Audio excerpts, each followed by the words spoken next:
It's Tuesday night, and you know what that means? It's time for a special edition of Real Talk. And I am New Jersey's premier award winning journalist, top 100 Latino via the Latino Spirit online magazine, and without a doubt, the weapon of mass disruption in Garden State media. Yes, it's me, ladies and gentlemen, Fernando Uribe. Hope you're having a wonderful Tuesday night here again, folks, doing double duty this week here on Jersey First. TV, of course. Always like us on Facebook, of course. Don't forget to follow us on Instagram and Twitter, and click the subscribe button on the Jersey First YouTube page, as we are broadcasting live right now on Facebook Live, and also on the Jersey First YouTube page. And don't forget, all our episodes are available on Spotify and SoundCloud. Do us a favor, download them and take them wherever you take Jersey First each and every day. And of course, sharing is caring, ladies and gentlemen.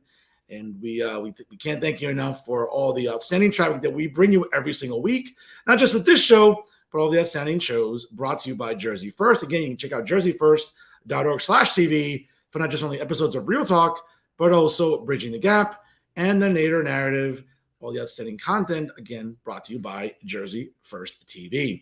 Folks, it's a special Tuesday night edition. And, one of the things I take pride in is bringing you those exclusives and, those guests that are always, in the know, and people that, of course, have a lot to say and produce their own exceptional traffic on their own. Joining me here again for a special Tuesday night edition of Real Talk is a fellow conservative, and he is the founder and editor of Save Jersey. And I have to say, probably the only tolerable Eagles fan that I know in the state of New Jersey. And that's a stretch, folks, because a lot of them aren't, but he is. He's my good friend, Matt Rooney. Join us here on Real Talk. What's up, Matt? High praise from you, Professor. I appreciate your tolerance in having an Eagles fan on, especially after the year we had. Well, listen, I mean, we haven't seen a Super Bowl in a quarter century, but... well, that's why I wasn't even going to say anything. You brought it up. I did not let the record. Okay. That's okay. All recorded. But let's be honest. In North Jersey, I think everybody was rejoicing a little bit last month, Matt. I think even you have to admit that. That's the beautiful thing about football, right? Every year it resets. In politics, there's real world consequences for the things that these idiots get up to in Washington and Trenton. Football, baseball, a little bit different, right? From year to year, you get a fresh chance. And at the beginning of the season, everybody starts at, 0 wins, 0 losses. So there's always hope for you. Not much if you're a Cowboys fan. Yeah, well, listen, I mean, it's so nice to listen. I always tell my friends who like to poke fun at me, hey, listen, titles aren't like a carton of eggs, Matt, or a gallon of milk. They don't expire. So however long it's been, I can still brag about it. You know what I'm saying? So same thing as being a miserable Yankee fan that I am. I mean, I'm not going to see a title anytime soon. Well, I will tell you this. When I don't think I've ever shared this before.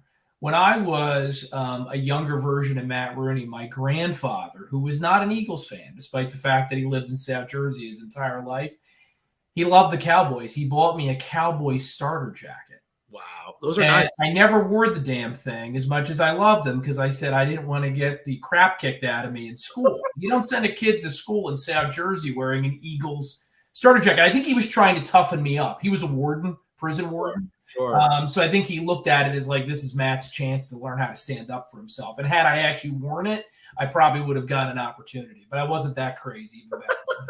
Well, listen, I go to the Cowboy, as you know, you see it on my social media, I go to the Cowboy Eagle game every year, and I somehow survive that experience there. I mean, I need a tetanus shot the next day at a local, urgent care, but somehow I make it back north, after visiting. I put in a good word for you. I appreciate it. Hey, listen, I might go next year since WrestleMania will be in Philadelphia at Lincoln Financial Field. So who knows?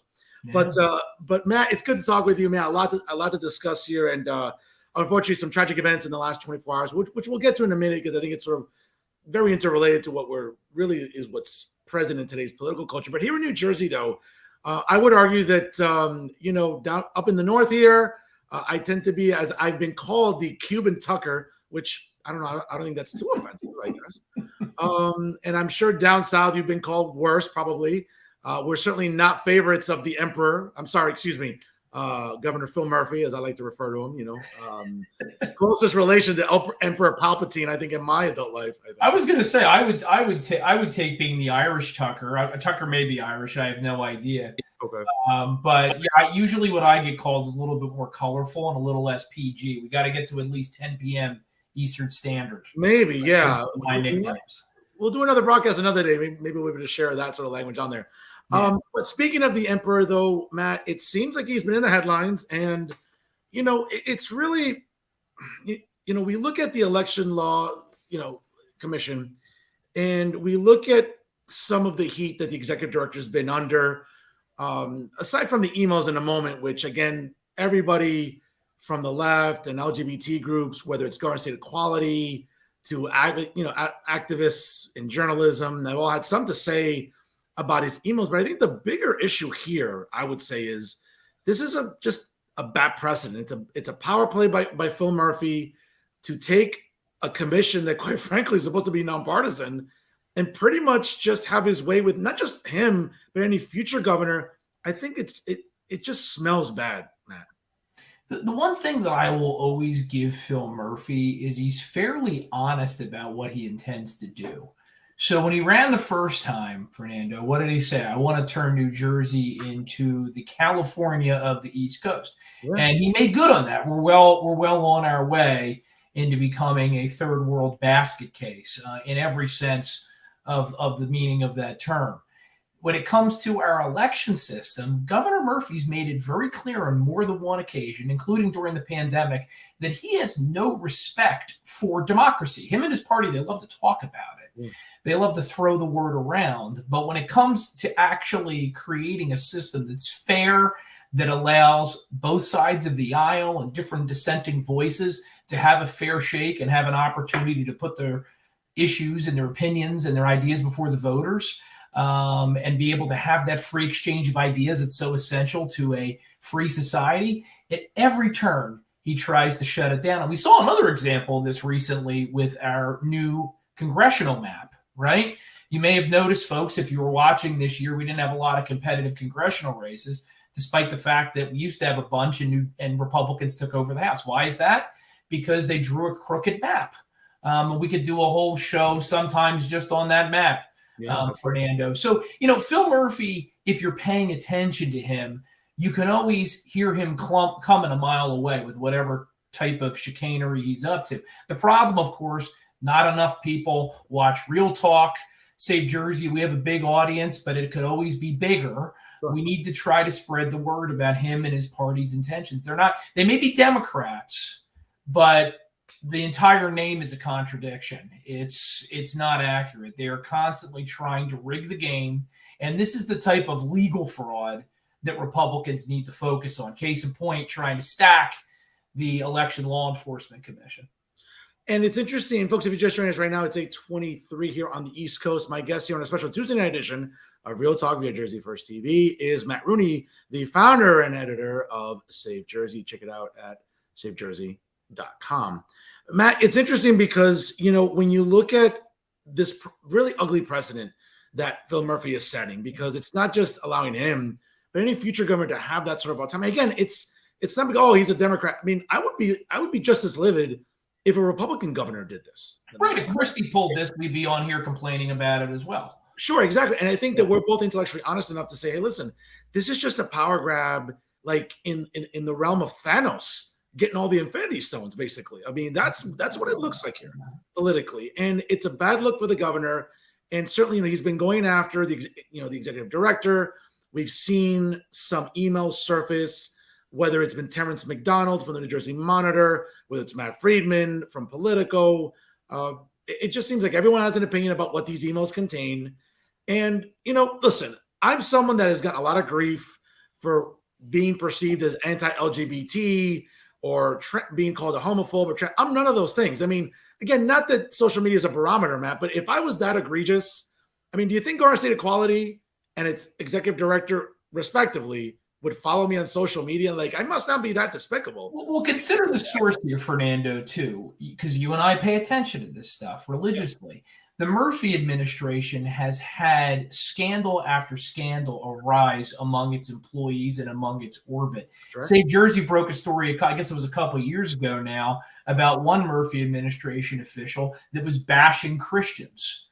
on her social media page. They ended up sending her for some tolerance therapy or some nonsense like that, right? Jeff Brindle, because of some emails that are considered politically incorrect, they wanted to politically take his head off, right?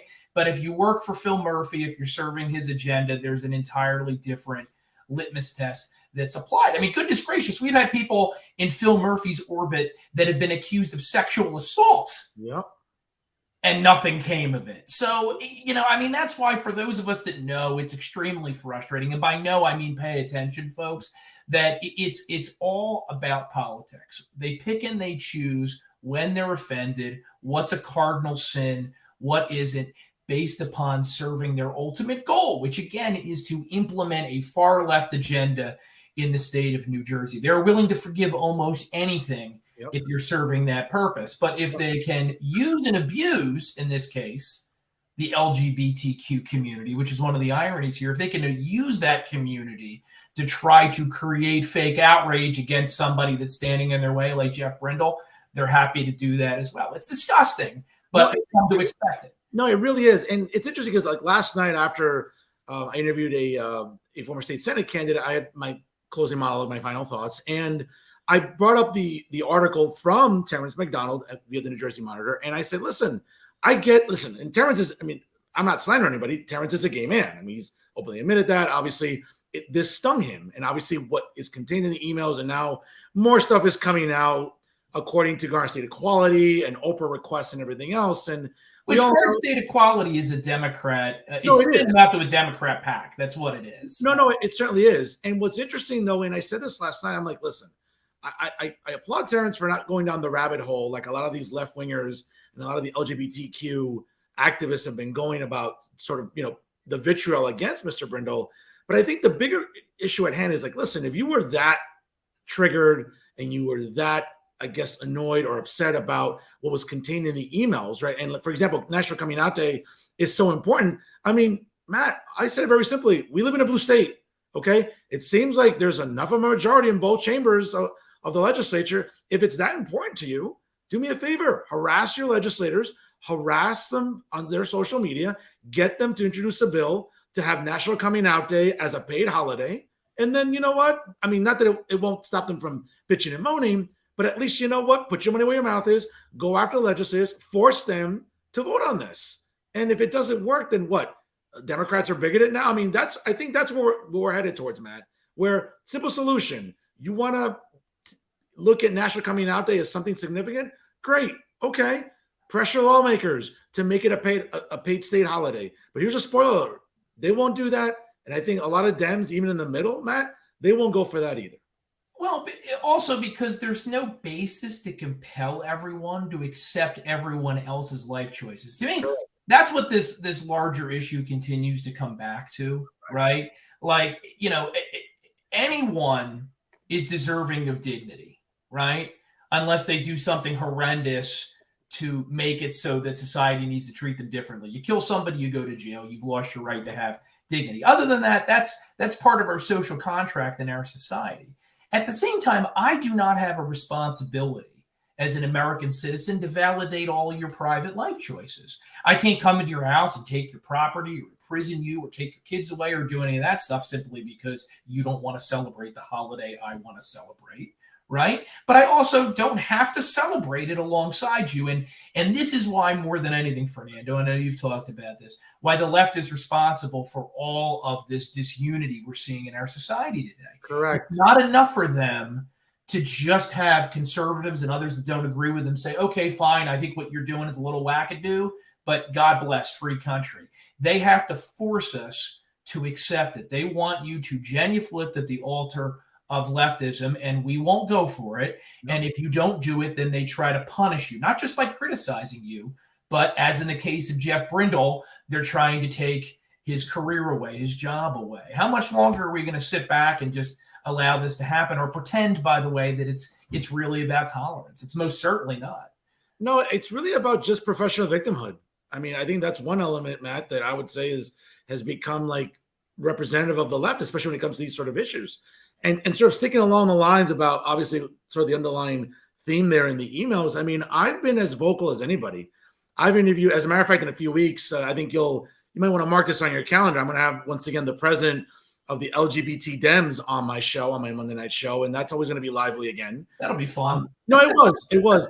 But I also recently had the president of the National Organization for Women's New Jersey chapter on, and it was a spirited debate where, you know what, it's Women's History Month.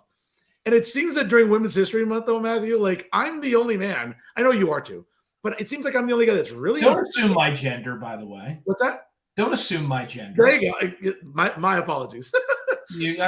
I think you know a guy, and then he goes and does something like that. Exactly. But it seems like I'm the only guy sticking up for women. And I'm a big sports fan, as you are, okay? And I'm just livid that, for feminists and those in the lab that are always bitching and moaning about the patriarchy and the evils of the patriarchy and the oppressive nature of the patriarchy, what they are allowing is grown men to pretend to be women, to trample all over women's sports or whatever else, and not a peep. We're all the feminists. And I said this to a couple of my guests recently. I said, listen, why should I have to do your job? Okay. Why is this guy here sticking up for women, even, young biological women, for example, when it comes to sports, where, the points I'm raising are legitimate, but because I'm not woke and I'm not acquiescing to the far left narrative, I'm a transphobe, I'm a homophobe, I'm none of those things, Matt. But it just drives me crazy. Like, men like you and me are the ones sticking up for women during Women's History Month. I just, how people don't see the irony, I think, is rich. Yeah, I never fancied myself much of a feminist, but you're right. We're becoming practical feminists. On my shameless plug, my radio show, the Matt Rooney Show, Sunday nights on 1210 WPHT, this past week we had on the author of a book called She Is She. And it's a very simple premise. The couple that wrote the book lives down in Loudoun County, Virginia, which followers of the parental rights movement know that's ground zero of everything that's been happening in the past couple of years. They had a very simple goal with this book, which is to give parents of young girls something that they can share with them to say, hey, listen, you're a girl. That's distinct from being a boy. That's not only okay, but it's something to celebrate. And the book is not filled, Fernando, with pictures of women doing laundry and preparing meals, Mrs. Cleaver style, right? It's girls succeeding in the world.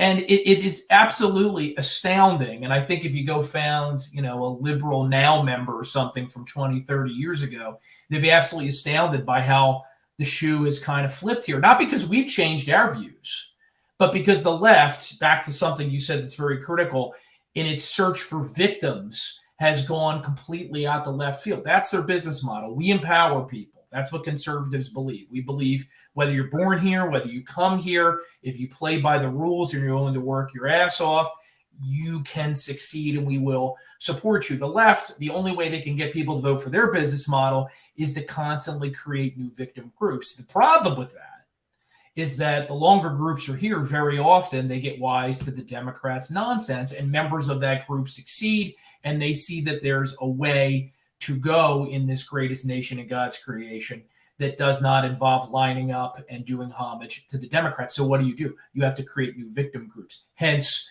this whole ridiculous idea that humans are now a species of reptilian that can change its gender at will, which we know is biologically insane. It's scientifically bankrupt. And it's funny to me, though, Matt, because you and I, and maybe just a handful of others, I think, especially that identify as conservatives in media here in New Jersey, have been so open about this. And again, I've faced a lot of vitriol. And I remember sending out a tweet that got pretty good traffic at the beginning of Women's History Month, where I was like, listen, it's Women's History Month. Let's stick up for women, like biological women. And the vitriol and the venom. And I just thought it was like rich of people to be like, wait a second. Like, I'm sticking up for biological women. I mean, just imagine this example. And I said this to the president of Now, and I'm not going to make it as long-winded, but I'll make it as succinct as possible. I said, if I had a daughter playing high school basketball and she broke every record in the conference, right? Like, in New Jersey, it's the high school scholastic, athletic association. And let's just say she goes into her senior year. Colleges, Matt, are scouting her for a potential scholarship. Okay, great. I'd be so proud of it as a dad that my daughter would be maybe getting a free ride to a four-year university and playing Division I basketball. Here comes a boy from, let's say, her junior year, now the senior year, wants to identify as a girl, breaks all my daughter's records. Matt, I'm going to tell you something. I'd go to the school board. I go to HSIAA. I would be raising so much hell, and I don't care what that sounds like. And when I use that example to the president of now, at the time, her name was Anjali Malhotra. I mean, this woman was as cool. You could tell she never took a biology class. And she literally was trying to tell me, well, Fernando, who are you to infringe upon now someone who identifies as a woman? Who are you to infringe upon her right? I'm like, it's a guy, it's a boy pretending to be a girl and trampling over my daughter's potential records, where maybe he'll get the scholarship instead of my daughter. Matt, and that simple example triggered her to the point of like, well, Fernando, that's very transphobic. I'm like, how's it transphobic? Well, what right are you transgressing against anyway? No one's saying you can't vote. No one's saying you can't own property. No one's saying that other people have a right to harass you in the street or infringe upon your right to travel from one state to another. I mean, this is part of the problem with our friends on the left being so constitutionally illiterate that they throw around these words like rights in a way that they don't really mean anything anymore. What we're really talking about here is fundamentally one thing. If you are a man or you are a woman, let's take a woman, and you want to dress like a man and do man things, which, by the way, is another funny thing, because when we were growing up, 80s, 90s, we were told that, oh, there's no such thing as boy things or girl things. Now, all of a sudden, if a boy wants to play with Barbies at age 4, we have to chop off his anatomy and give him some kind of puberty blocker or something. But, I mean, that's just to go how crazy things have gotten now in our society. But no, what we're really saying here is if you're an adult, live the life you want to live. But when it comes to children, children should not be forced and should not be cajoled to believe scientifically bankrupt concepts like they can change their gender, and in so doing create probably the greatest psychological youth crisis that this country has ever experienced. Adults, do what you want to do. So long as you're not infringing upon my liberty, couldn't give less of a damn. Kids, leave children out of it, but they won't. And that's why your listeners and your viewers, Fernando, need to ask why. I'll clue them in. I won't bury the lead here. It's the same reason why the tobacco companies tried to hook him young with Joe Camel and the Marlboro Man, because they know that adult humans are too smart to fall for this crap. They have to prey upon impressionable, good-natured children who will then grow up and serve this narrative they've created. No, it's certainly disturbing, and sort of along the lines, obviously, of talking about our children. You know, Matt, you're a parent now, okay? I mean, I don't have any kids that I know of, but certainly we look at New Jersey, and one of the hot button issues, and I had Bill Spadia on a few weeks back on this program, and one of the things that really went underreported during this past election cycle was the amount of school board races that concern parents that want a say in their kids' curriculum and what they're learning in our schools went underreported. And we'll talk about the liberal media in New Jersey, because I have a lot to say about them, as I do every single week.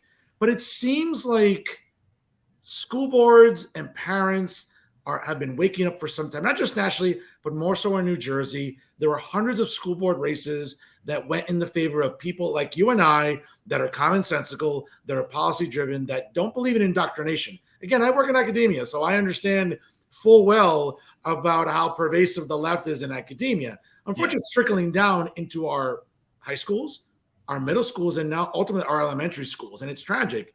But getting back to, again, school boards and the issue about curriculum. I mean, again, I had the president of Now on recently as well, and I'll be having the president of the NJ LGBT Dems on, once again. It seems like it's always a lively debate about, well, Fernando, you need to stop fear-mongering, because no one's teaching 5-year-olds about sodomy, and no one's teaching 5-year-olds about it's okay to change your gender. Let me just say this, because, again, I've written syllabi, all right, at the collegiate level, and I have a lot of autonomy as an instructor to write up a syllabi.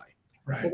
But when it trickles down into our high schools and elementary schools, guess what? When you get to certain school districts where you have either superintendents or school boards that acquiesce to woke nonsense, it's very easy, Matt, to embellish, some curriculum where you think it's okay to expose kids to, again, per the NJEA, Black Lives Matters Week. Okay? Other stuff like that, okay? It just seems like this is getting a little too accepting in the realm of education, especially on the curriculum. You've been very critical of sex ed curriculum for kids as young as 5. And my answer is always like, where am I wrong here? I never get a clear answer, Matt. Well, and consider this, in the context of New Jersey, we are experiencing historic learning loss because of Phil Murphy's scientifically indefensible lockdowns that occurred over the course of the last couple of years. So our kids are already behind. So let's take your average second or third grade, right? We don't even have to go back to first grade or kindergarten.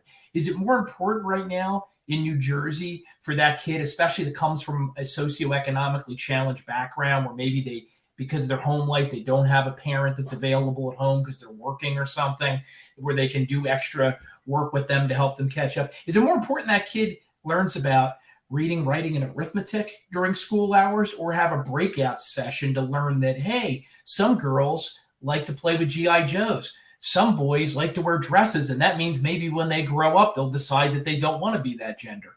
It's, aside from the harmful nature of it, which we just got a lesson in that in Tennessee, okay? Yeah. Besides of the harmful nature of this ideology, there's also the practical problem that we're just focusing on the wrong damn things. I pay property taxes, a lot of them. You probably do too. I know most of your listeners do. The highest, the highest in the country, Matt, by the way, the highest in the country. Yeah, the average now is what, like 8,000-9,000? I think it's around 9,000 now. And obviously in North Jersey, where you are, it's a lot higher. Well, no, as a matter of fact, the CEO of Jersey First just put out a statement today talking about right here, and this will just blow your mind. The average property tax rate in New Jersey is now at an all-time high of $9,490. That's crazy. Yeah, it's an insane amount of money. And you know what? If all of these kids, particularly in the socioeconomically challenged districts where most of the money is going, if they were all getting a quality education and going on to Ivy League schools and doing incredible things, I'd say, you know what? I'm not much in the way of, I'm not much for redistribution, but at least we're getting a return for our dollar. We're not. We're flushing money down the drain, not because these kids aren't worth it, but because the NJA and our school system and the bureaucrats that run it don't have the right priorities. This is just the latest and most egregious example. And back to school board elections for a moment. That's why so many parents, even those that aren't rock-ribbed Republicans that vote every year for Republicans religiously, they're being activated because they're looking at this and they're realizing something is hopelessly screwed up and we have to fight for our kids unless we just want to acquiesce to this stuff. And acquiescing to it just isn't an option. But Matt, don't we have the best schools in the country? See, this is where right? And Trenton seems so myopic to me, where they want to brag about having the best schools in the country. Hey, you're getting the bang for your buck here. Yeah. Kids are really, really benefiting here in the state of New Jersey because we have the best schools. But really?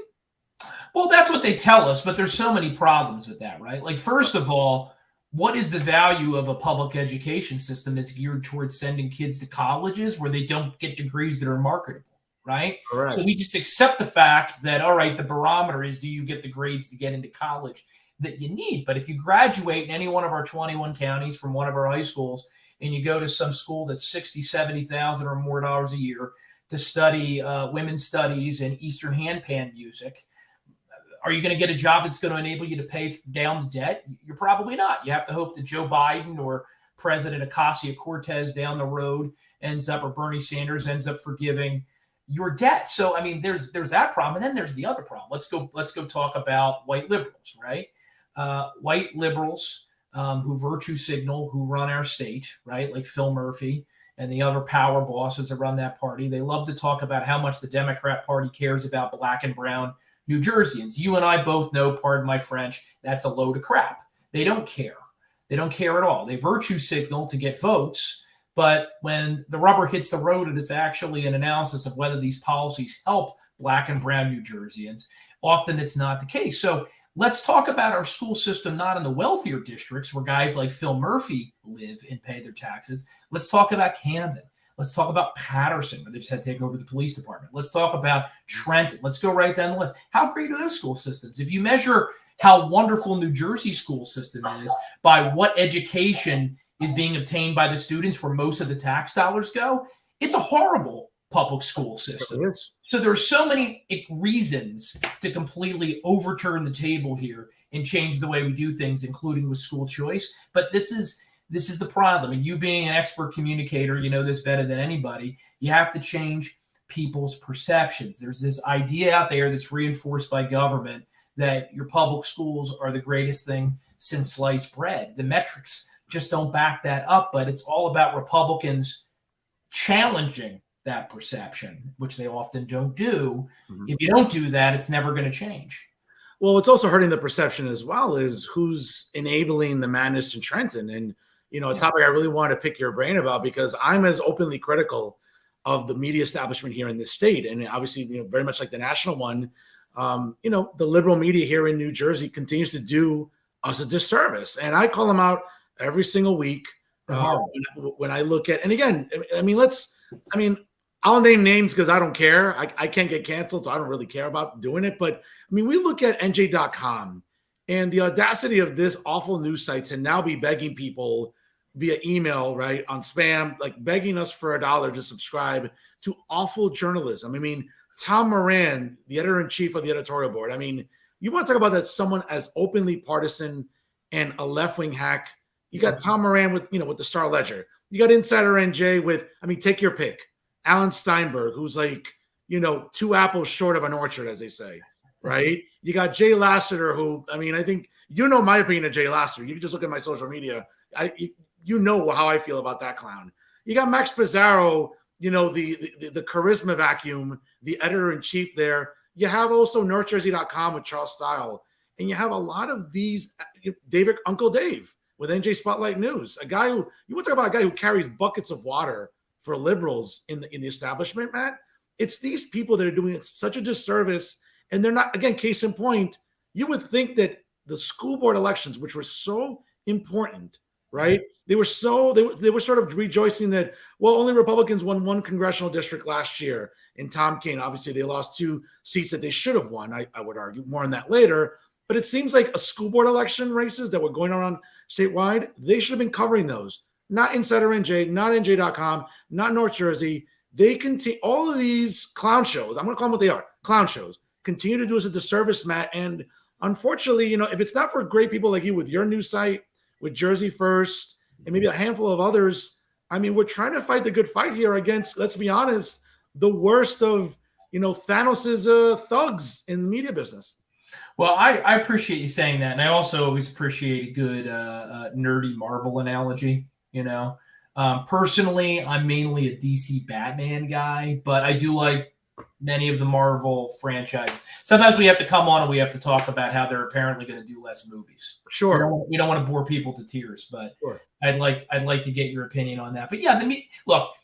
So Save Jersey, just for anyone that's watching that's not familiar, very brief history. We started in 2008 when I was a law student, and we grew fairly quickly in terms of our readership. And occasionally I'd run into a pissed off liberal journalist that would lament, sometimes with a very snarky tone, that we were getting so much attention and that their particular article on a story was not. And my response was very simple, that, hey, listen, all we're doing is stepping in and picking up the slack, a part of your role that you abdicated. Back when journalism was journalism and they would report facts and give perspective, and when there was opinion, it was usually balanced and you got both sides of a particular debate, then there wasn't room for a Save Jersey. I'd argue there wasn't even a need for it. Now there is a need for what you do here, what we do at Save Jersey, and what I do on the radio, because we're providing perspective that people can't get elsewhere. Case in point with this whole school system debate. Right now we're talking about school funding. You know, are we getting enough funding, not enough funding? Or are we talking about whether this system even makes sense to begin with?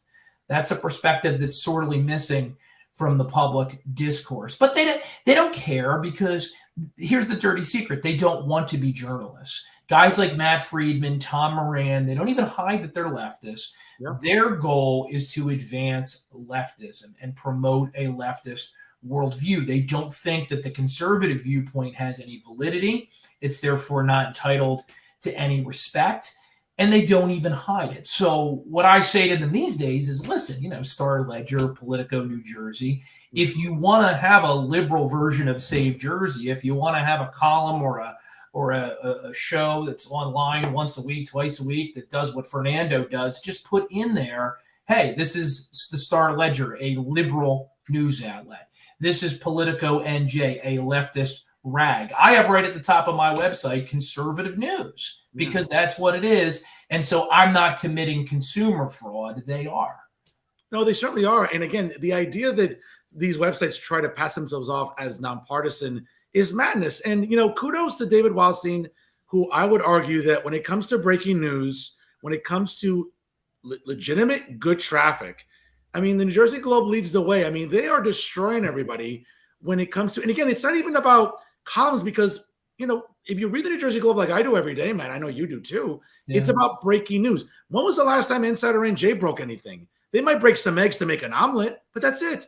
Or I'll tell you what David has too, for people that don't know him. And I know he gets a lot of shit because of things that happened in his past, but he has intellectual curiosity concerning what's happening in Trenton, in DC, in our world, that all of these other guys you're talking about, they lack.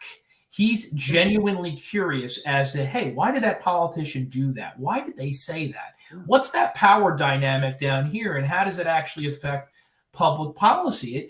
Essentially, any good political reporter should be a student of politics. They should want to present the facts and talk about the facts and allow their readers or listeners or whatever the medium is to arrive at their own conclusion. That's mostly what David Wildstein does, and that's why we enjoy him. I'm actually happy this year we're gonna do at least one debate together in the Republican primary. We're gonna do the LD24 Assembly debate. Oh, very nice. Where there is a real dust up. I mean, again, something else we could spend an entire broadcast speaking about. But they're pissed at him, and he regularly rags on NJ.com for their ridiculous top 10 pizza articles, which it's so ridiculous what we're subjected to, whether it's NJ Spotlight News, NorthJersey.com, NJ.com, the Star Ledger, Insider NJ. It's just like David has just found a way to monetize something that is really simple. This is not AP chemistry, folks. It's not AP calculus. It's about having good sources and breaking news in a timely manner and doing it accurately. It just seems like they could all take a lesson from David Wildstein for sure. But instead, they'd rather just be resentful and make fun of him, which is part of the reason why his traffic continues to grow. And every few months, Fernando, you hear about new layoffs at Gannett or one of the other major chains. They're doing it to themselves. They're putting themselves into extinction. I mean, let's be honest. The rest of the news sites would rather whore themselves out for money. That's all they care about, advertise, which is fine. I mean, you need to make money. I get all that about advertising. But when you're overtly, like case in point, look at NJ Spotlight News, Insider NJ. I mean, they openly will take money from the NJEA, from Planned Parenthood, and we're supposed to take them as objective news sites? Like, that's crazy, Matt.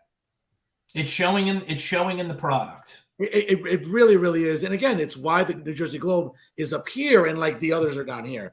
Yeah. Matt, you brought up a legislative race. Let's talk legislative races real quick here because it is a legislative season. All 120 legislative seats are up for grabs, all 40 in the state Senate, all 80 in the state assembly. Now, up here by me, as I overlook Manhattan, obviously it's as blue as Windex. The LD 31, 32, 33 are solidly blue Democratic districts. In fairness, in my defense, though, where I live in LD 33, like my mayor is also my state senator. Brian Stack is not like this woke, crazy left guy. He believes in trying to keep taxes down. He tries to keep spending down in what he tries to do. The problem is that he's overshadowed by far left people in Trenton. And I get, Steve Sweeney losing that, in 2021. Okay, but Nick Scutari's no better when it comes to enabling this governor with an inflated budget. Craig Coughlin's no better. And that's how I look at it. He props them up. Because you and I both know, like the Norcrosses down here in South Jersey, Brian Stack, and some of the bosses up in North Jersey, they don't believe in this woke garbage. But they don't get any credit for it from me because they turn out their voters with their machines every November to elect guys like Phil Murphy, which impose those policies on the rest of us. So being a South Jersey, and I always love it when someone says, oh, this Democrat over here, they don't really believe that stuff. To which my response is, well, what's the value for me in that? It's not the way the two-party system works. If you're caucusing or if you're helping elect the person at the top who is absolutely crazy like Phil Murphy and making our lives a living hell, your secret moderation does nothing for me and my fellow taxpayers or my kids. No, you're right about that. And I think also, too, what's interesting is that during this election cycle, again, up here, it's as blue as Windex, but there are a lot of winnable races in Central and South Jersey, respectively, Matt, where Republicans can make some gains. Okay. Back in 2021, they elected 8 Republican women. They flipped the state Senate seat. But then you would say, okay, well, there's a little momentum there. And going to 2022, and this is where I really want to pick your brain, because I know you're one of the panelists, and I'm not being salty here, but I know you were one of the panelists at the NJGOP Leadership Summit for media. Now, I know that Bob Hugin and a lot of the leadership in the NJGOP don't like me, don't like elements of Jersey First TV, and that's fine. I'll live with that. It's not like an end-all be-all. But I just found it rich that the NJGOP would lose that momentum from 21 and just not work hard enough in 22, where they could have won 2 additional congressional districts. I will keep saying Bob Healy and Paul DeGroot, I thought those were winnable races for Republicans. But for whatever reason, whether it's the RNC in Washington or the NJGOP, they didn't work hard enough, in my opinion, to help those candidates in a climate where Democrats, far-left Democrats, are supposed to be vulnerable. They let them off the hook. And I'm pissed as hell because we saw that there wasn't enough turnout. Case in point, I had Chris Russell on, I would say, last year. And I wouldn't say I grilled him, but I said, Chris, you do understand that only 35% of registered Republicans came out in 21 to vote. If 10% more came out, we'd be talking about Governor Jack Ciattarelli. It just seems like Republicans, maybe statewide, get very fickle, Matt, and they're very tribal because, again, Democrats rally behind Democrats. I get it. If there's a D, they rally. Republicans tend to be a little fickle. And if you're not conservative enough, or if you're a Rhino or whatever, it just seems like Republicans can't get their act together. They should have won 2 more districts last year. They can win some seats this year, but I don't like the messaging coming from the NJGOP. Where am I wrong? Well, there's a lot to unpack there. I'd say this. I do believe, and this in no way negates what you're saying about GOP messaging. So let's come back to that in a second. That map that they had to run on this year sucked. It was absolutely horrible. It turned what used to be races, if you want to use a running analogy. I was a cross-country runner about 30 pounds ago. It was like this. It wasn't easy for Republicans, but, if you leaned in and you had some wind at your back and you were feeling good that day, you could win if you run the right campaign. It turned districts like 3 and 11, especially 11, into straight rock face climb uphill. So you no longer could just be good. You have to be perfect. You need the classic perfect storm, a great cycle, a great candidate, well-funded campaign, and then a campaign that, this is our segue to what you're talking about, that is capable of turning out the GOP coalition.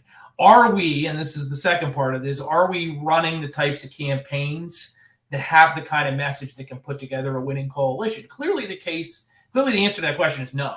Because if we were running those kinds of campaigns, Jack Ciattarelli would be governor. We would have won a lot more races the last couple of years. This is just one man's opinion. Take it for what it's worth. I am a big believer in a state like New Jersey that has a lot of very wealthy suburbs. We are continuing to chase people who vote their culture, not their pocketbooks. This state is populated by a lot of people who, they don't love inflation, but it's not hurting them the same way it is many other Americans, including, for example, some working class parts of South Jersey where I reside. They can afford to vote their values, and their values are pretty whacked out. Case in point, this whole ridiculous notion that kids can have as many different genders, should they so choose, as there are varieties of Heinz ketchup. So in that dynamic, how do you win? Do you win by continuing to try to position yourself such as to be less offensive to that voter in the hope that they'll date you again? Or do you find ways to, and I think you touched on this a second ago, to ramp up your quotient of that Trump vote and also reach out to new communities? Like, my good friend, the Cuban Tucker Carlson, I think is what you're known as at the beginning of the broadcast, right? So our Hispanic friends, right, who culturally are very much in line with the GOP. Why are they not with us? There's a number of reasons for that, but one of it is I think that we just don't spend enough time courting them. We're spending too much time trying to turn out that 38-year-old woke middle manager that lives in Burlington County or Morris County, wherever else, that just ain't coming back. He or she or Zer cares more about abortion rights and 57 genders than making this state an affordable, free place where everybody can prosper. So that's the divide right now you're seeing in the Republican Party, and you may ultimately see some reflection of that, Fernando, in this year's primaries. There's going to be a debate. How do we expand the tent? Everyone wants to do it, but do you do it by coming up with a very bold, color, crisp, new message, which invigorates new voters and our core base? Or do you somehow moderate to the point where you're able to cobble together something like what the GOP looked back in 2004 and 2006? I don't think it's possible. But Matt, this is the problem. I think that the outreach is poor. And again, I'm not trying to audition for a job. I'm good working in academia and journalism. Again, I'm not trying to look for a job with the NJGOP. But if I can just put my consultant hat on for a second, I'll give some free consulting advice. The message has to change. There has to be better outreach with, and again, listen, you know how much I hate identity politics, but I have to invoke this a little bit in the sense of data. The census is teaching us something. Very much like the country, New Jersey's following the same way. It's not getting whiter, it's not getting blacker, it's getting browner. Mm-hmm. And these are communities that the NJGOP, I don't think, are actively recruiting or courting as hard as they should be. Hispanics, by and large, in Latin America, they tend to be social conservatives. The idea that, hey, listen, and they're working class families, both parents go to work, they send their kids to school hoping that their kids are getting a good education and not getting indoctrinated, but that's not the case. This is where the NJGOP, for example, in New Jersey, needs to court the Hispanic vote. I'm a member of the statewide Hispanic Chamber of Commerce. That's over 100,000 Hispanic-owned businesses. The emperor's COVID policies killed small businesses, okay? He didn't get it right like Governor DeSantis did in Florida or Greg Abbott did in Texas. All the blue governors, they shit the bed. I'm sorry, that's the word. They shit the bed. And the problem is that this is the message we have to, I guess, court Hispanics with, because they're business owners. New Jersey's becoming unaffordable. We are suffocating you with new taxes. Maybe the gas tax will go up again. Property taxes might continue to increase. It's the messaging needs to be better, Matt. Well, consider this, though, Fernando. You're 100% correct about this, of course. But consider part of the institutional problem here. And the New Jersey Republican Party, just like many state Republican parties, and also many of these campaigns, they're disproportionately run by two different classes of Republicans. Either older white Republicans who live in wealthier suburbs, and therefore the issues that they perceive as being winners are different than what you or I might perceive as being winners because they're surrounded by a bunch of woke white people. Or you have very young operatives who don't have kids, don't pay property taxes, can't appreciate what motivates someone like me that's pushing 40 and pays property taxes, is married, and has an entirely different set of problems. So there's almost, once again, a cultural problem that explains this larger issue. I won't just pick on New Jersey because we do have some great operatives here. Yeah. My friend Tom says Mansky, Wilkes over at the NJGOP, they do the best they can with what they've got. But, ultimately, it's a cultural problem that goes deeper, and it goes to all 50 states. We as a party need to remember one important principle. That people don't want to vote for us because they give a damn about the fate of the Republican Party. They don't care. They have no reverence for it. They want to vote for Republicans because they want to change their life. They want to protect what they like about their life. They want to make their lives of their children better. We need to give them that clear contrast. That's not black. That's not brown. That's not white. That's right. That's American. And one thing I know about Hispanic Americans, and I know this in part because I'm part Italian, and there's a lot of synergy between my culture my Italians in my family and also our Hispanic friends, we appreciate directness, right? Yeah. We appreciate directness. We don't want to be BS'd, and we don't want to be lied to, and we can smell BS a mile away. So Republicans need to be courageous and speak directly and not do what Democrats do, which is talk down to voters. If they do that, then all of a sudden I think we're going to see some very significant changes, and Fernando may no longer live in a hopelessly blue place anymore. It's possible. It's possible. Yeah, absolutely. Matt, before I let you go real quick here, Jack Ciattarelli has been, well, he's announced he's running to win the Republican primary in 2025. You know, we're seeing Bill Spadea go up and down the state, be very visible. We've heard other names maybe possibly joining the primary, such as, you know, down by you there, State Senator Mike Testa, a big fan of the show here, a guy who's a regular. You know, one thing about Republicans, again, going into 25, I mean, obviously, a lot of what goes on next year in the presidential race, I think, might have something to do with what happens in 25. But I would just argue that Republicans need to embrace what vote by mail has become, Matt. It's not going anywhere here in New Jersey, unfortunately. It is what it is. Republicans need to be as good at it, if not better, than Democrats, because it's not going anywhere. It's something that's here to stay. I like to vote in person, but we have to be as savvy and as, let's be honest, as ruthless as many Democrats are in counties when it comes to vote by mail. Is that fair to say? Yeah, I mean, look, I don't like the system. I always like to say that when I was growing up, my parents, they had kids, they had jobs, they went to night school to make a better life for my brother and I. They found a way to vote, and they sure weren't rich. They drove some old cars that didn't always work reliably. I don't really have a lot of sympathy for anybody that can't find time to vote, especially considering how important it is. But you also have to win the election before you can change the state of play. And Republicans need to take advantage of the tools at their disposal to turn out our low propensity voters. And you said this already, part of the reason why we lost these races, including 2021, is there was people that showed up and voted for Donald Trump, but sat on their hands. And it wasn't just because they didn't like Jack Ciattarelli or something like that, because regardless of what you think about Jack, the contrast between him and Phil Murphy, night and day, right? I mean, if you're going to argue that we would have been better off with Phil Murphy than Jack Ciattarelli, I want some of whatever you're smoking, I guess. That's just not true. Yeah, it's just insane. But it's because people they got busy, they forgot. This sounds crazy to you and I, but that's how it works. So, this is something where there needs to be leadership from the top. Donald Trump, as much as I don't regret voting for him twice, he did a lot of this damage. He can help undo it, I think, at this point by encouraging people to embrace vote by mail. And this is the mechanical element to this whole larger problem we're talking about. If we have the right message and we can get our voters to use the tools at our disposal, all of a sudden New Jersey's not going to look so blue anymore. It's going to be purple at worst, and that's going to be better for everyone across the board, no matter what box the Democrats want to put you into. I'm with you. Matt, before I let you go real quick here, I know it's been a few weeks since the Super Bowl, obviously a tough loss for your Eagles. Listen, as a Cowboy fan, much of North Jersey and Cowboys Nation, we were not shedding any tears, certainly. But let's put on our NFL fandom hats for a moment. We all know the window in the NFL is small, and it's a salary cap league. Obviously, you have to kind of put all your chips into the middle of the table like the Rams did 2 years ago. And it worked for them, right? They got a Super Bowl out of it. They're going to be back for quite some time.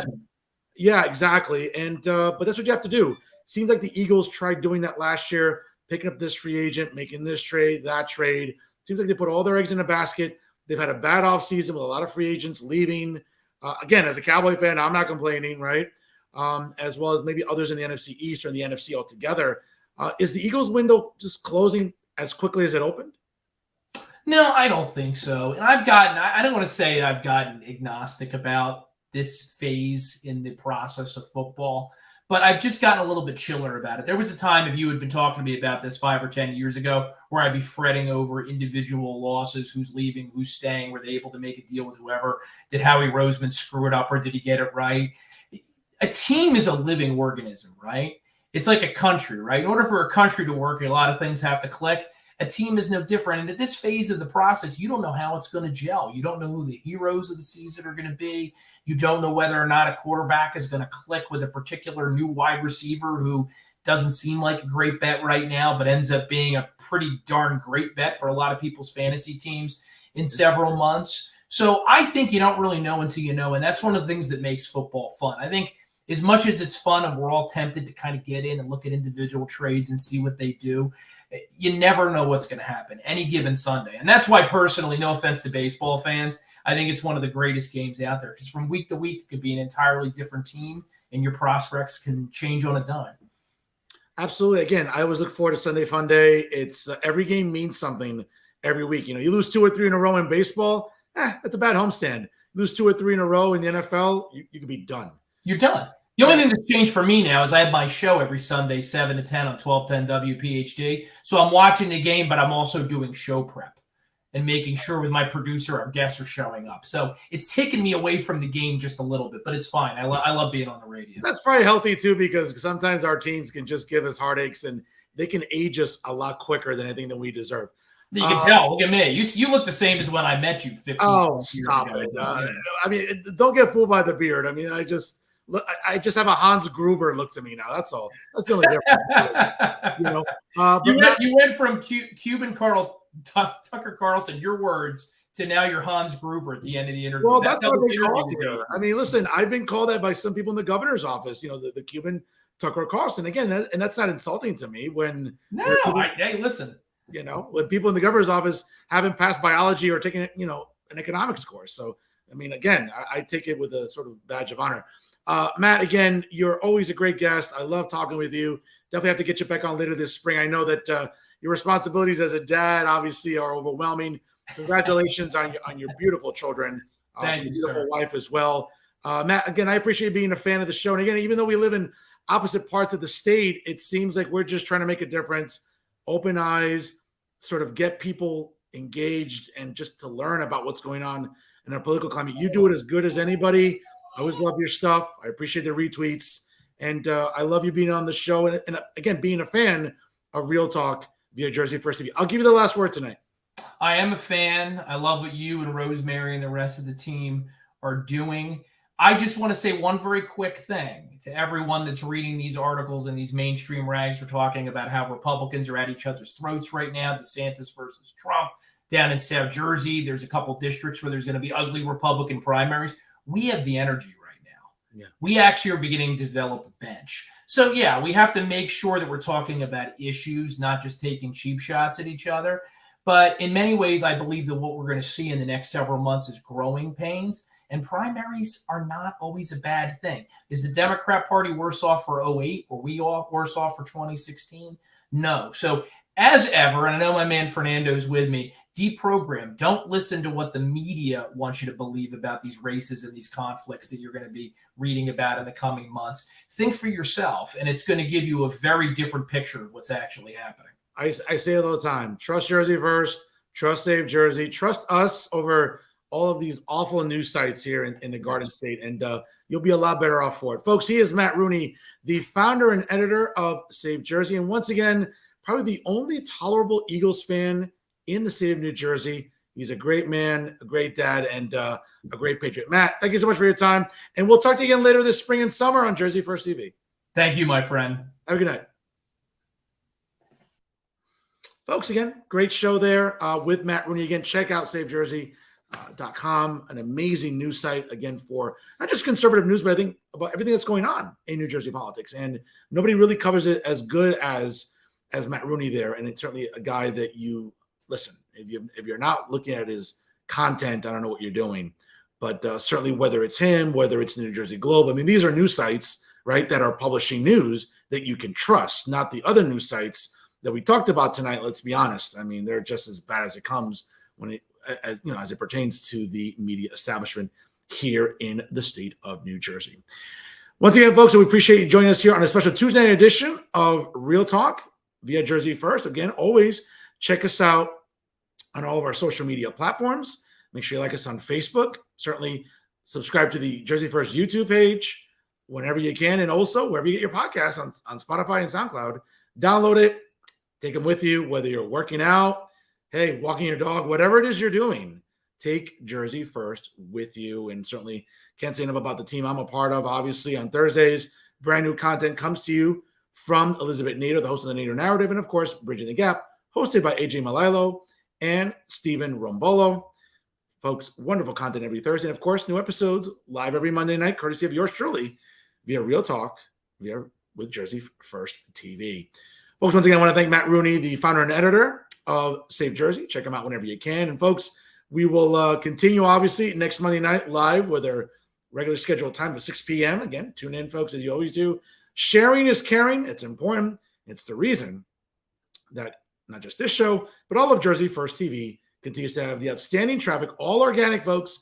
Nothing's boosted. Nothing's paid for. It's all organic, okay? Unlike other news sites that have to kind of like inundate you with paid ads. We don't do that here on Jersey First TV because our traffic is what it is, and it speaks for itself. All right, so once again, folks, thank you so much for tuning in here this week. Shout out to all the ladies there as we close out Women's History Month. Folks, this weekend, enjoy WrestleMania 39. I'm getting old, folks. The 39th edition of the Super Bowl of Pro Wrestling. Enjoy it this weekend, folks, on Saturday and Sunday on Peacock, of course, emanating from SoFi Stadium in Inglewood, California. WrestleMania goes Hollywood. Enjoy it this weekend, folks. And, of course, we'll see you next Monday night live here at 6 p.m. Eastern Time for the latest edition of Real Talk via Jersey First TV. And once again, I am New Jersey's premier award-winning journalist, Top 100 Latino via the Latino Spirit Online magazine, the weapon of mass disruption in Garden State media, and without a doubt, the people's choice and the people's voice. It is me, Fernando Uribe, saying, folks, have a great rest of your week. Enjoy yourselves, and I'll see you next Monday night live at 6 p.m. for the latest edition of Real Talk with Jersey First TV. Folks, have a great weekend. Take care of yourselves, and we'll see you next time here on Jersey First TV.